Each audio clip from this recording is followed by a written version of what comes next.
Hello guys, vehicle వచ్చేసి Tata safari 2022 diesel.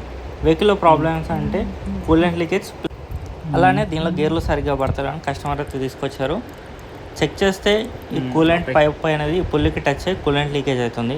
అలానే చూడవచ్చు గేర్ రాడ్లో ఎంత ప్లే ఉందో.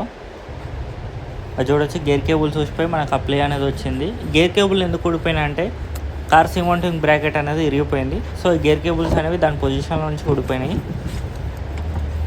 మీకు అది కూడా చూపిస్తాను బ్రాకెట్. ఇంకా చూడవచ్చు కార్ బ్రాకెట్ అయితే ఇరిగిపోయి దాని పొజిషన్లో నుంచి అవుట్ అయిపోయింది. సో దానివల్ల గేర్ కేబుల్స్ అనేవి పైప్ అనేది పోయినాయి. సో కొత్త బ్రాకెట్ దొరకలేదు, పాతదే వెల్డింగ్ కొట్టించేసి అయితే ఇప్పుడైతే ఫిట్ చేసేసినాం టెంపరీ అది దొరికేంతవరకు. అండ్ అలాగే ఈ గేర్ కేబుల్స్ లాక్ ఉంటాయిగా అవి కూడా ఊడిపోయినాయి. సో గేర్ కేబుల్ మళ్ళీ ఊడిపోకుండా జస్ట్ మీదికెన్స్ అయితే వైర్ కట్టేసినాం, కొత్త పైప్ అయితే వేసినాం. ఇప్పుడు చూడొచ్చు